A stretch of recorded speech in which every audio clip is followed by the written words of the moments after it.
Hello students, कैसे हैं आप लोग। आई विश आप अच्छे होंगे। ठीक है, तो आज हम बात कर रहे हैं अपना सिलेबस के बारे में। जो अपने पास उसका एक टॉपिक है ट्रिग्नोमेट्री फंक्शंस।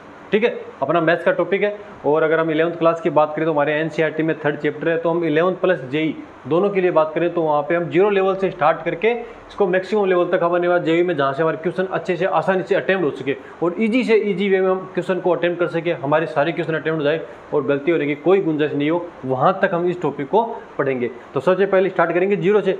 ठीक है, तो हमारे पास बात करते हैं ट्रिग्नोमेट्री फंक्शन की कि ट्रिग्नोमेट्री फंक्शन होता क्या है।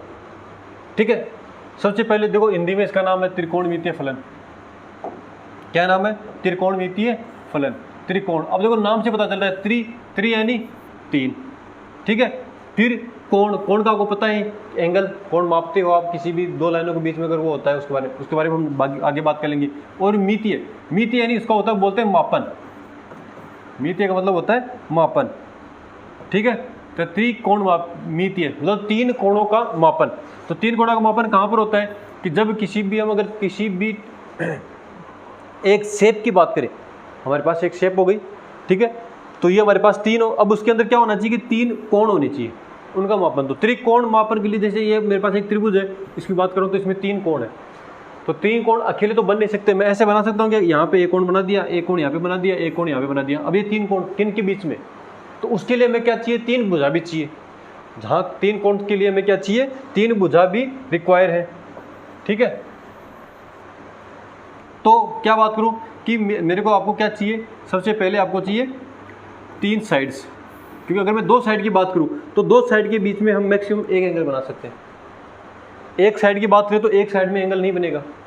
कैसे नहीं बनेगा? क्योंकि देखो अगर ये इनिशियल पोजीशन है, यहाँ से स्टार्ट हो रही है, अब मैं इसके बीच में एंगल बनाता हूँ तो इसके बीच में ये एंगल इसी लाइन के बीच में ऐसा बनेगा।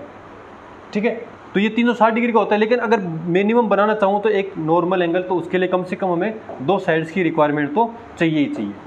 ठीक है, अब देखो 2 साइड चाहिए, उसके बाद मेरे को एक एंगल और बनाना है, तो उसके लिए मैं इस लाइन को और बढ़ा दूँ आगे। तो 2 एंगल के लिए हमें कितनी साइड चाहिए? कम से कम 3 साइड्स चाहिए। 2 एंगल बना दिए मैंने। अब देखो तीसरा एंगल मैं यहाँ पे बना सकता हूँ, तो 3 एंगल के लिए भी कम से कम 3 साइड तो चाहिए।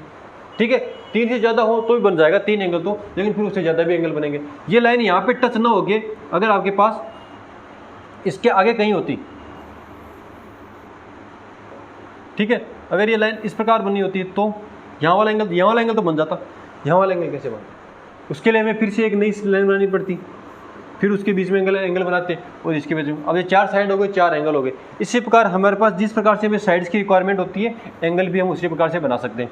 तो अगर मेरे को 3 एंगल्स बनाने हैं तो उसके लिए मेरे को मिनिमम कितने साइड्स चाहिए? मिनिमम 3 साइड तो चाहिए। तो 3 साइड, तो यहाँ पर ट्रिग्नोमेट्री का मतलब क्या होगा? त्रिकोणमितीय का कि 3 साइड और 3 भुजा, 3 कोण और 3 भुजा। ठीक है, तो उनके मापन के बारे में अगर हम अध्ययन करते हैं तो हमारे पास क्या होता है? त्रिकोणमितीय। ठीक है, अब बात करते हैं आगे है फलन। तो फलन आपका 11th क्लास का जो फर्स्ट चैप्टर है सेट, रिलेशन और फंक्शन, वहाँ पे आपने पढ़ा होगा फलन क्या होता है। ठीक है, अगर नॉर्मली बात करें तो अगर आपके पास कोई 2 सेट दिए हुए हैं तो फर्स्ट सेट से सेकंड सेट के अंदर हमारे पास एक यूनिक इमेज मिलनी चाहिए। इस एलिमेंट की हमारे पास एक साइड में यूनिक इमेज मिलनी चाहिए और इसका कोई भी एलिमेंट खाली नहीं रहना चाहिए। ठीक है, तो इस प्रकार का जो फंक्शन डिफाइन होता है, रिलेशन डिफाइन होता है, उसको बोलते हैं हम फंक्शन बोलते हैं। उसके बारे में आपने फर्स्ट सेकंड चैप्टर में पढ़ लिया होगा। अगर नहीं पढ़े हुए तो आप हमारे यूट्यूब चैनल पर उसके बारे में पढ़ सकते हो। ठीक है, बात हो गई त्रिकोणमितीय फलन की। अब हमने इसमें बात की है भुजाओं की, साइड्स की और एंगल्स की। तो नेक्स्ट हमारा जो टॉपिक है वो यही है कि हम किसकी बात करेंगे? साइड्स के, एंगल के बारे में, कि हमारा एंगल क्या है। एंगल, कोण, द स्पेस बिटवीन 2 लाइन्स और सरफेस दैट मीट, कि आपके पास 2 लाइन्स और 2 सरफेस, कोई भी 2 लाइन या कोई भी 2 सरफेस यानी सतह अगर जहाँ भी मिलती है तो उनके बीच की जो डिस्टेंस होती है वो क्या कहलाती है? आपके पास एंगल कहलाता है। जैसे अगर मैं सिमिलर बात करूँ आपके पास, मैं अपने हैंड से आपको इसको समझाने की कोशिश करता हूँ। ये मेरा एक हाथ है, ये मेरा दूसरा हाथ है। ठीक है, अब मैं ये 2 सरफेस हो गए, एक तरह से पूरा सरफेस ही है। लाइन की बात बाद में कर लेते हैं, पहले सरफेस की ले लेते हैं। अब मैं इस हाथ को अपने को धीरे धीरे ऊपर की तरफ उठा रहा हूँ। ठीक है, ऊपर की तरफ आ रहा है। अब इन दोनों सरफेस के बीच में क्या हो गई? एक जगह बन गई। तो जहाँ पर ये मिल रहे हैं ना, इस जगह पर मिल रही है, यहाँ पर दोनों, इसके बीच में जो ये वाली जगह है इसको क्या बोलेंगे? इनमें जो जगह बनती है वो हमारे पास क्या कहलाएगा? एंगल कहलाएगा। ठीक है, सिमिलरली हम किसकी बात कर रहे हैं? मैं दो लाइंस की बात कर लेता हूँ, एक लाइन मैंने इस प्रकार से बनाई और एक लाइन इस प्रकार से बनाई, तो यहाँ पे ये दोनों लाइनें मिल रही हैं, तो इनके बीच की जो ये डिस्टेंस होगी वो क्या कहलाएगी आपके पास, वो आपके पास एंगल कहलाती है। ठीक है, तो ये आपके पास क्या हो गया एंगल, इसको हम किससे डिनोट करते हैं, थीटा से। ठीक है, थीटा से हम इसको डिनोट करते हैं। कई बार हमें अगर एक से अधिक को एंगल को अलग अलग बताना हो तो हम फाई भी ले लेते हैं। तो ये इसको प्रदर्शित करने का तरीका है। तो आपके पास समझ में आ गया कि कोण क्या होता है, the space between two lines और सरफेस दैट मीट, कि वह जगह या वह स्थान जहाँ पर दो लाइनें मिलती है, दो लाइनों के बीच की, उनके बीच की जगह जहाँ पर ये दोनों मिलती हैं, या दो सरफेस जहाँ पर वो मिलते हैं, उन दोनों के बीच की जगह क्या बोलते हैं, हम एंगल बोलते हैं, कोण बोलते हैं। ठीक है, अब नेक्स्ट बात करते हैं कोण। जैसे हम अगर किसी भी हमारी हाइट है, हाइट को नापने क्या लेते हैं, लंबाई यूनिट काम में लेते हैं, लंबाई आता है सेंटीमीटर होता है, मीटर होता है ना, लंबाई को मापने के लिए। उसी प्रकार से एंगल को मेजरमेंट करने के लिए हमारे पास, मेजर करने के लिए दो यूनिट्स होती है, एक होती है हमारे पास डिग्री, एक होता है हमारे पास रेडियंस। एक होता है हमारे पास डिग्री और दूसरा होता है हमारे पास रेडियन। ठीक है, डिग्री और रेडियन। अब यहाँ पे बात करते हैं कौन से एंगल को कब किस में मापेंगे, डिग्री में कब नापेंगे, रेडियन में। किसी भी टाइम हम किसी भी एंगल में माप सकते हैं। नॉर्मली हम जब बात करते हैं तो हमारे पास किस में आता है, अब तक आपने पढ़ा होगा डिग्री में पढ़ा होगा, 90 degree, 80 degree, 60 degree, 45 degree, 30 degree, 0 degree, 180 degree, ये सब आपने अभी तक पिछली क्लासों में पढ़ा होगा। ठीक है, अब हम बात करेंगे उससे आगे रेडियन माप की भी। ठीक है, तो देखो सबसे पहले डिग्री, हम अगर डिग्री को डिनोट करते हैं तो उसका ये साइन होता है, हल्की सी डॉट। ठीक है, जिस प्रकार से एग्जांपल के लिए देखिए हमारे पास 30 डिग्री, 20 डिग्री, 60 डिग्री, 180 डिग्री। ठीक है, तो ये एंगल तो इसको देखते पता चलता है कि किस में है, ये डिग्री मेजरमेंट में, डिग्री मापन की पद्धति है। ठीक है, अब बात करते हैं रेडियन की। तो यहाँ पर हमारे पास एक आपने चीज़ पढ़ी होगी पाई,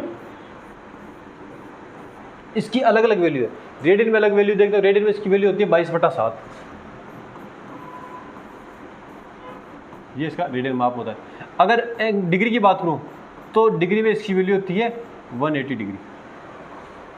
ठीक है, अब देखो तो यहाँ से हमारे पास एक रिलेशन बन के आता है। अगर डिग्री और रेडियन दोनों में रिलेशन, किसी में अगर हमारे पास, आपके पास डिग्री में वैल्यू आ गई तो आप उसको रेडियन में कैसे चेंज करोगे, और अगर रेडियन में वैल्यू आ गई तो आप उसको डिग्री में कैसे चेंज करोगे। तो उसके अलावा हमें यहाँ से एक रिलेशन बनता है जो यहाँ से हमारे पास, यहाँ से उठाते हैं उसको कि पाई इक्वल टू 180 डिग्री। ठीक है, हम एंगल की बात कर लेते हैं, तो एंगल की बात चल रही तो ये डिग्री और रेडियन भी आ गया। अब एंगल हमारे पास देखो कुछ होता है कि यहाँ पे थीटा डिग्री आ गया। एंगल की बात करें, ये आपने पढ़ा होगा कि ये जो वाला एंगल बनता है, अगर स्ट्रेट लाइन है एक दूसरे के परपेंडिकुलर है, लंबवत है, तो ये कितना डिग्री का बनता है, 90 डिग्री का बनता है। ठीक है, ये 180 डिग्री वाला एंगल बनता है, ये 90 + 90 टोटल कितना हो गया, 180 डिग्री का एंगल हो गया। ठीक है, ये टोटल राउंड की बात करें तो ये 270 हो जाएगा। यहाँ पर अगर इस टोटल की बात करते हैं तो 270 डिग्री। अगर ये राउंड कंप्लीट हो जाए आपके पास तो ये हमारे पास 360 डिग्री हो जाता है। ठीक है, ये तो हमारे पास एंगल हो गया। अब आप क्या बता सकते हो, क्या एंगल हमेशा पॉजिटिव होता है, नेगेटिव नहीं हो सकता है क्या? सोचने वाली बात है। ठीक है, आपने पढ़ा होगा तो आपने नेगेटिव एंगल तो अभी तक पढ़ा ही नहीं होगा, क्योंकि 10th क्लास पास करके आप अगर 11th में आए हो तो एंगल के बारे में आपने सिर्फ ये पढ़ा होगा। तो हम बात करते हैं कि एंगल नेगेटिव होता है कि नहीं होता। एंगल हमेशा नेगेटिव भी होता है। कैसे? जरूरी नहीं कि हमेशा पॉजिटिव हो। देखो मैं बात करता हूँ, ये साइड ले लो। ठीक है, आपने ऐसे ग्राफ में पढ़ा होगा कि ये एक्स एक्सिस होता है, ये वाई एक्सिस। सिमिलरली उसी तरह से ये काम करता है। अगर मैं इस साइड से चलता हूँ, इस प्रकार से चलता हूँ घूम के, ये अगर मेरी साइड है, तो इस प्रकार से जब कभी भी हम एंगल का मेजरमेंट करेंगे, एंगल हमारे पास क्या आएगा, ऑलवेज पॉजिटिव आएगा, ऑलवेज पॉजिटिव आएगा। तो देखो ये वाली कौन सी साइड होगी, देखो आपने घड़ी देखी है, यहाँ पे 12 बजते हैं, 6, 3, 9। ठीक है, तो घड़ी हमेशा इस प्रकार से राउंड करती है, इसी प्रकार से करती है राउंड। ठीक है, तो ये इसको क्या बोलते हैं, क्लॉकवाइज। क्लॉकवाइज यानी घड़ी की दिशा में।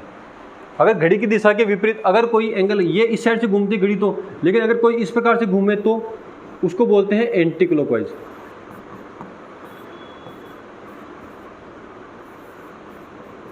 Anti clockwise. ठीक है, तो वो एंटी क्लॉकवाइज होगा।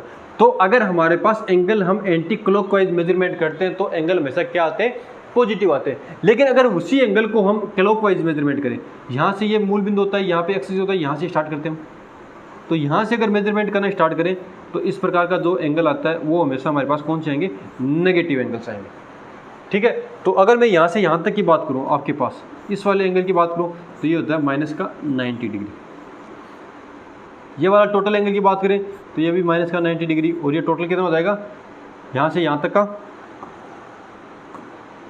अगर मैं इस एंगल की बात करूँ तो ये हो जाएगा 180 डिग्री। ठीक है, और अगर मैं इस एंगल के टोटल की बात करूँ यहाँ से यहाँ तक की, तो ये अपने पास हो जाएगा 270 डिग्री, वो भी किसका, नेगेटिव का। कहाँ से कहाँ तक चल रहा है, ये इस साइड में चल रहा है। ठीक है, और अगर इस पूरे राउंड की बात करें तो पूरा राउंड हमारा 360 का हो जाएगा, और वो भी कौन सा हो जाएगा, हमारे पास नेगेटिव डिग्री का हो जाएगा।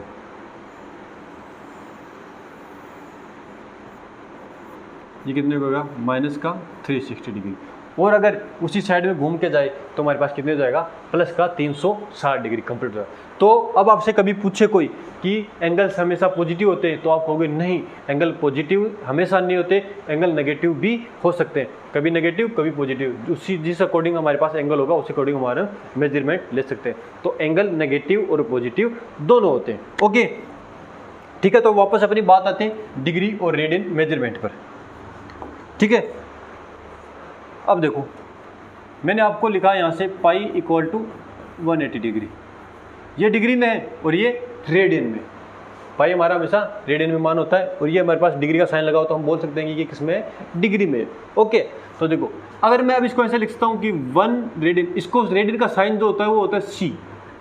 जिस प्रकार से वैल्यू के ऊपर हम ये डॉट हल्का सा जीरो टाइप का लगाते हैं, छोटा सा जीरो, हल्का सा ना जीरो, या इस प्रकार से होता है डॉट सा, तो उसका मतलब होता है डिग्री। उसी प्रकार से जो ये आपके पास सी सा लिखा होता है उसका मतलब होता है रेडियन। ठीक है, तो 1c into pi equal to 180 degree. तो यहाँ से अगर मैं रिलेशन निकालना चाहूँ तो एक 1c या एक रेडियन इक्वल टू कितना होता है, 180 डिग्री अपॉन पाई। कितना आ गया, 180 डिग्री अपॉन पाई। ये आपके पास क्या आ गई, इसकी वैल्यू आ गई। तो मैं यहाँ से क्या बोल रहा हूँ कि एक radian equal to,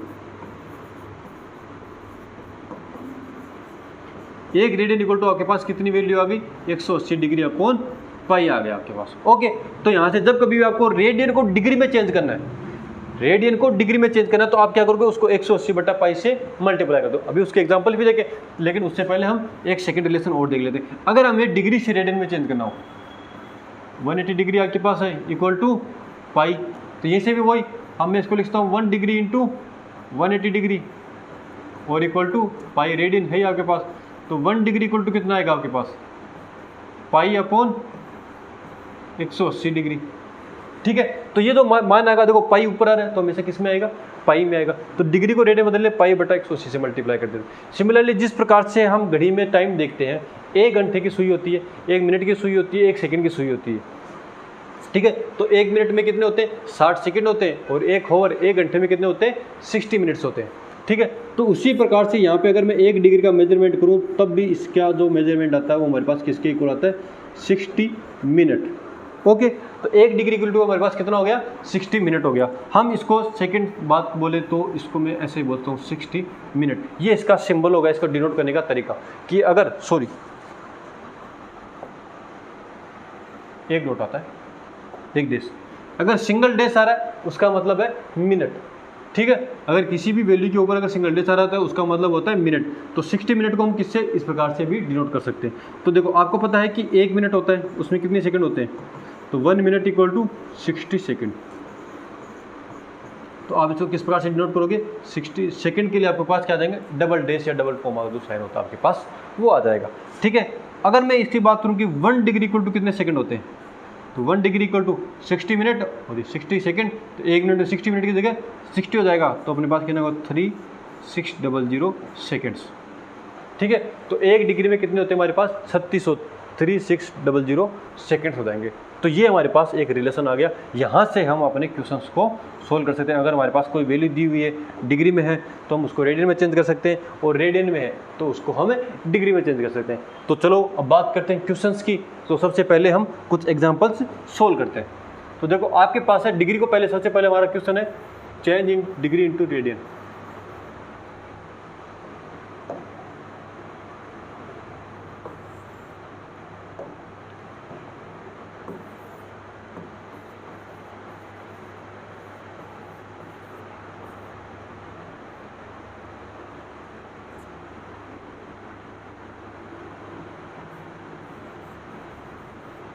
change into radian. ठीक है, आपको जो डिग्री की वैल्यू दी हुई है आपको उसमें किस में कन्वर्ट करना है, रेडियन में करना है। तो रेडियन में क्या वैल्यू आएगी आपको वो फाइंड आउट करके बतानी है। तो सबसे पहला हमारा क्वेश्चन है, मैं ले लेता हूँ तो 45 डिग्री। ठीक है, सेकेंड नंबर बात करते हैं 75 डिग्री, फिर अपने पास आ गया 90 डिग्री,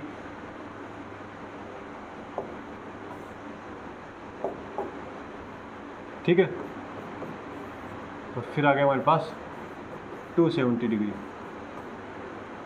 ये देखो डिग्री का साइन लगा हुआ सभी पर। ठीक है, तो सबसे पहले एक एक को हम इनको सोल्व करने की कोशिश करते हैं। फर्स्ट देखो 45 डिग्री है। अब आपने बात की थी कि जब कभी भी आपके पास डिग्री हो, डिग्री वाला, तो एक डिग्री से मैं क्या लिखता हूँ, पाई बटा 180 डिग्री। तो देखो मैंने यही किया, यहाँ पे 45 डिग्री है, इंटू 1 डिग्री लिख सकता हूँ मैं। ठीक है, तो 45 डिग्री इंटू 1 डिग्री की इक्वल टू है पाई अपॉन 180 डिग्री। ठीक है, ये भी डिग्री का वैल्यू है, ये भी डिग्री, दोनों सेम यूनिट है, कैंसिल आउट हो जाएंगे। तो अपने पास क्या आएगा, ये 5 और 4 टाइम्स कैंसिल हो रहा है। तो आपके पास यहाँ से कितना आ गया, पाई अपॉन 4 रेडियन में। ये वैल्यू किस में आ गई, रेडियन में। इसके साथ आप सील लगाओ तो लगाओ, वरना मत लगाओ। तो डायरेक्ट ये वैल्यू रहेगी, तो आपके पास ये कौन सा मान हो जाएगा, रेडियन वैल्यू हो जाएगी। तो यहाँ से कितनी आ गई, पाई बाई 4 आ गई। सेकंड सोल्व करते हैं 75 डिग्री। तो वही 75 डिग्री किससे मल्टीप्लाई करेंगे, पाई अपॉन 180 डिग्री से। ओके, यहाँ पे भी डिग्री, यहाँ पे भी डिग्री। तो देखो दोनों को कैंसिल आउट करते हैं, ये कितने से कैंसिल हो रहा है,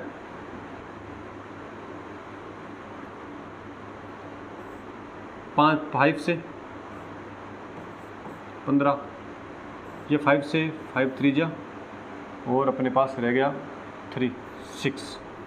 ठीक है, तो ये 3 से कैंसिल हो रहा है, 5 3 15 12, तो कितना आएगा 5 पाई अपॉन 12। ठीक है, ये आ गया हमारे पास 75 डिग्री। ओके, नेक्स्ट है हमारे पास 90 डिग्री, उसको सोल्व करते हैं। तो 90 डिग्री क्या, 90 degree into pi upon 180 degree. Okay, तो ये से कैंसिल आ 2 टाइम्स, तो अपने पास आंसर क्या आ गया, पाई बाई 2। और आपको पता है 90 डिग्री को पाई बाई 2 एंगल भी लिखते हो। ठीक है, नेक्स्ट बात करते हैं 270 डिग्री। तो 270 degree into pi upon 180 degree. तो हम इसको सॉल्व करेंगे, तो देखो 0 से 0, 3 और 2 होते 27 और 3 18, तो 3 पाई बाई 2। तो ये किसका आ गया हमारे पास, ये रेडियन की वैल्यू आ गई। ये भी 90 डिग्री को रेडियन में कन्वर्ट करने के लिए हम क्या कर सकते हैं, पाई बाई 2 लिख सकते हैं। अगर हमारे पास 75 डिग्री है तो उसको क्या लिखेंगे, ये रेडियन में कन्वर्ट करने के लिए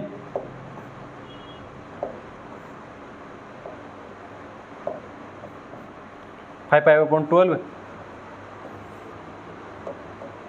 और जब हमारे पास 45 डिग्री है तो हम उसको पाई बाई 4 लिख सकते हैं रेडियन में कन्वर्ट करने के लिए।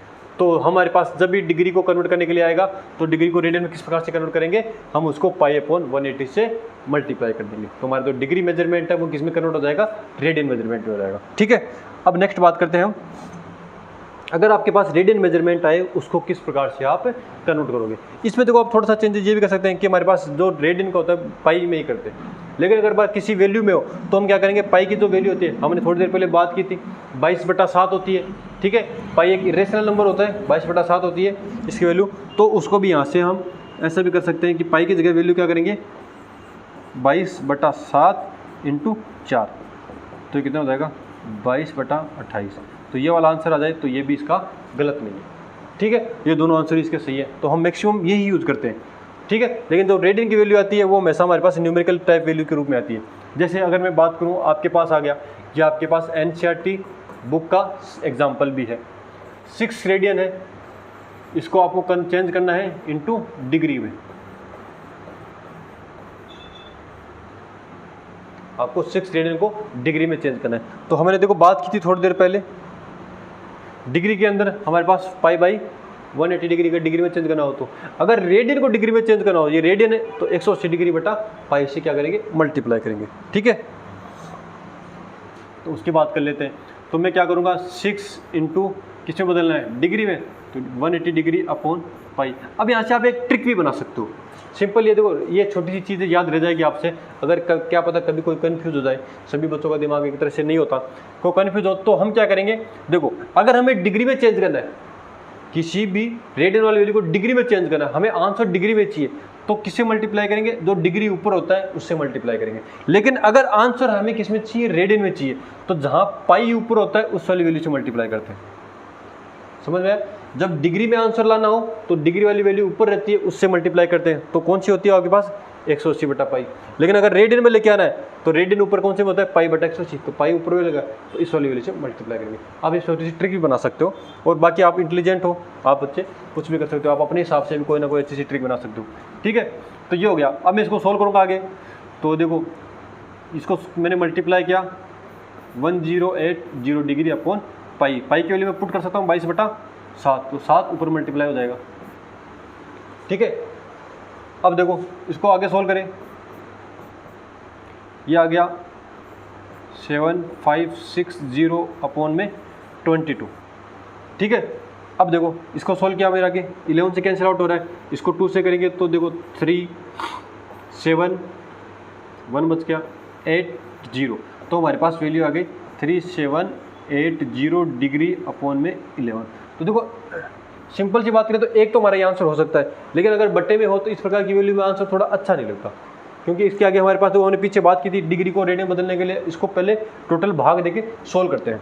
तो देखो 11 का 3 टाइम्स 11 क्या 33, कितने रिमाइंडर गया 4, तो 11 4 44, 11 4 जा 44। ठीक है, फिर रह गया 4 3, तो ये आ गया 343 डिग्री। रिमाइंड कितना रह गया 7, तो मैं इसको ऐसे लिखता हूँ +7 अपॉन 11 डिग्री लिख सकता हूँ। क्यों? क्योंकि इसमें डिवाइड की, अगर 11 से डिवाइड करते तो हमारे पास 7 रिमाइंड रहता, पूरा पूरा भाग नहीं जा रहा। ठीक है, तो हमारे पास 7 रिमाइंड रह गया और 11 को इसमें डिवाइड कर दिया। अब जब मैं इसको सोल्व करता हूँ तो मेरे पास ये वापस वैल्यू आती है। आपने छोटी क्लासों में इस तरह से पढ़ा होगा। ठीक है, अब देखो ये डिग्री है, अब मैं डिग्री को किस में चेंज कर सकता हूँ, यहाँ में रेडियन में तो चेंज करेगा, क्योंकि रेडियन को हम डिग्री में चेंज कर रहे हैं। तो देखो मैंने अभी आपसे थोड़ी देर पहले बात की थी कि अगर आपको डिग्री को किस में चेंज करोगे, उसकी सब मिनट में चेंज करो, तो 1 डिग्री इक्वल टू कितना होता है 60 मिनट। तो मैं 1 डिग्री से कितना कर सकता हूँ, यहाँ पे 1 डिग्री है तो 60 मिनट कर दूँ मैं इसको, तो 343 degree plus 7 upon 11 into 60 minutes. ठीक है, तो अब ये किस में आ जाएगा, डिग्री और मिनट दोनों में आंसर आ जाएगा हमारे पास। तो जो कितना आएगा 343 डिग्री प्लस ये कितना हो गया 7 चुंगो पहले 420, तो यहाँ पे 420 अपॉन में 11 मिनट्स। तो जब इसको सोल्व किया तो 343 डिग्री 11 3 जा, ठीक है 33, अपने पास कितना रह गया 9, तो 11 8 जा 88, 2 रिमाइंड रह गया, तो प्लस का 2 अपॉन 11 मिनट फिर रिमाइंड रह गया। ओके, तो इसको वापस से किस में करेंगे, सेकंड में कन्वर्ट करेंगे। तो सेकंड में कन्वर्ट करने के लिए मैं क्या करूँ, इसको 60 से फिर से मल्टीप्लाई कर देता हूँ। ठीक है, तो ये कितना होगा 6 दूनी 12, 120 बटा 11, तो देखो 11 का स्क्वायर होता है 121 और ये आ रहा है 120, तो मैं अप्रोक्सीमेट 121 मान सकता हूँ इसको। मैथ में है ना, तो अप्रोक्सीमेट आंसर ले सकते हैं, सिर्फ एक ही तो डिफरेंस है। तो ये यहाँ पर क्या आ जाएगा 11 सेकेंड आ जाएगा, तो मैं यहाँ पे अप्रोक्सीमेट कितना लूँगा 343 डिग्री 38 मिनट एंड आपके पास कितना हो जाएगा 11 सेकेंड। तो ये आपका क्या हो जाएगा, इसका आंसर हो जाएगा। कि अगर आपको रेडियन को डिग्री में कन्वर्ट करना है तो आप इस प्रकार से कन्वर्ट कर सकते हो। बहुत ही ये इसका मैक्सिमम हाईएस्ट लेवल का क्वेश्चन है कि इसमें इतना ज़्यादा बड़ा क्वेश्चन नहीं पूछा जाएगा, तो आप ये कर सकते हो। इसके अलावा और भी आप एग्जाम्पल्स ट्राई करना, बाकी आपसे एग्जाम्पल सारे हो जाएंगे। ठीक है, कोई और एग्जाम्पल लेके देखें तो देख लेते हैं हम लेते हैं इसमें 4 रेडियन को चेंज करते हैं इनटू डिग्री। सेकेंड एग्जाम्पल है हमारे पास, तो देखो 4 रेडियन को क्या करेंगे, 4 इंटू रेडियन को डिग्री में कन्वर्ट करना है, तो डिग्री में कन्वर्ट करने के लिए क्या करोगे आप 180 डिग्री अपॉन पाई से मल्टीप्लाई करोगे। ओके, तो देखो ये क्या हो गया 54 0, सॉरी 72 आएगा, 720 डिग्री अपॉन में 22 इंटू 7 आ गया। ठीक है, आगे सोल्व कर लेते हैं इसको। देखो यहाँ से तो ये 11 आ जाएगा और यहाँ पे 360, इसको सोल्व किया 0 2 4 25 20 अपॉन में 11 आ गया। ठीक है, 7 21 और 4 25। ओके, अब देखो आगे इसको सोल्व करते हैं, डिवाइड करते हैं 11 से। 2 जा 11 2 जा 22, कितना रहेगा 3, वापस से 11 2 जा 22। ओके, अपने पास 10 रह गया, 11 9 जा 99। ठीक है, प्लस रिमाइंड कितना रह गया 1 अपॉन में 11, ये डिग्री में, ये भी डिग्री में। 11 2 22, 3 32, 11 2 22 10, 11 9 99, सही है, 1 डिग्री। अब इसको डिग्री को मिनट में बदलने क्या करोगे आप, 60 मिनट से मल्टीप्लाई कर दो, ये डेज में चेंज हो जाएगा, तो 60 अपॉन 11 हो जाएगा। तो वही वापस से वैल्यू आपके पास 229 डिग्री प्लस ये कितना हो जाएगा 60 अपॉन में 11 मिनट से आ जाएगा। तो ये 229 डिग्री, यहाँ पे बार को प्लस को उठा देते हैं, 11 5 55, 5 मिनट्स। ठीक है, कितना रिमाइंडर रह गया 5, तो मैं यहाँ पे प्लस का 5 अपॉन में 11 कर सकता हूँ।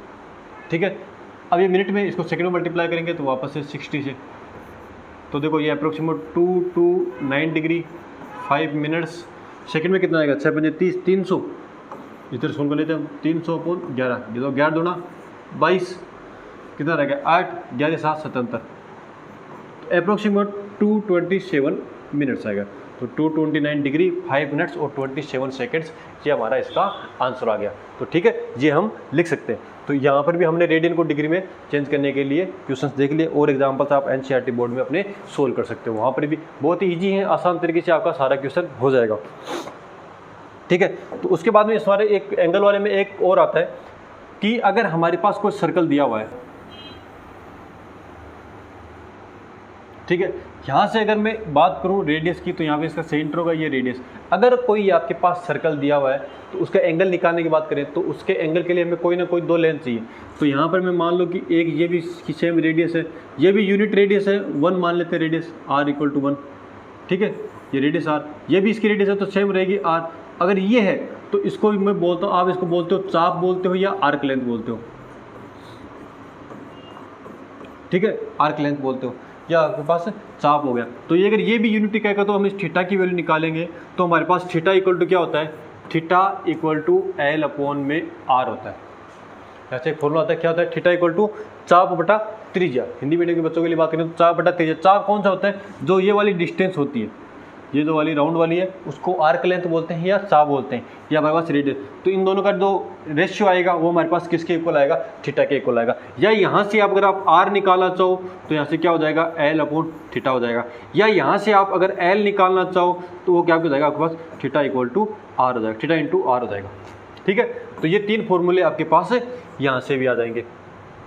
ओके, तो यहाँ से भी आपके पास एक क्वेश्चंस बनते हैं, तो उसके बारे में बात कर लेते हैं। यहाँ से क्वेश्चन आपके पास इस प्रकार से बनेगा कि कोई भी आपके पास 2 सर्कल्स होंगे। ठीक है, ये सर्कल इस प्रकार का, एक सर्कल और दे दिया, वो दे देगा कि इन दोनों की आर्क लेंथ सेम है, आर्क लेंथ की ये रेडियस है, सॉरी ये सर्कल बना नहीं,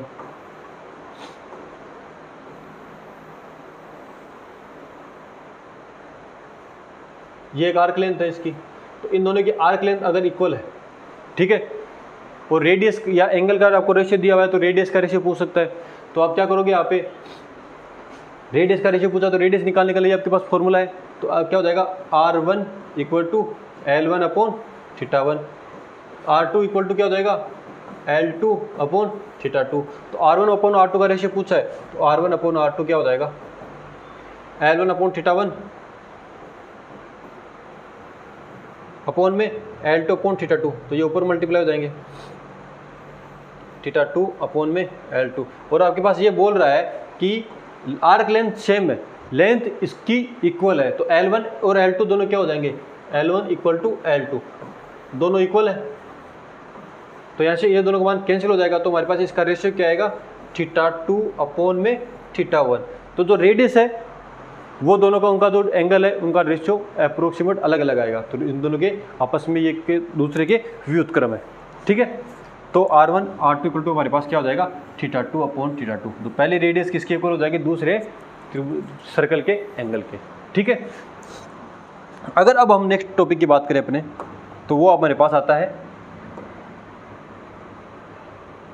ये हमारा हो गया। इस पर इतने क्वेश्चन बनते हैं, आप अपने एनसीईआरटी सिलेबस में से क्वेश्चंस ट्राई करना, कुछ बनते हैं ठीक है, नहीं बनते आप हमें कमेंट सेक्शन में क्वेश्चन भेज सकते हैं, आपको उसका सॉल्यूशन तुरंत मिल जाएगा, ठीक है।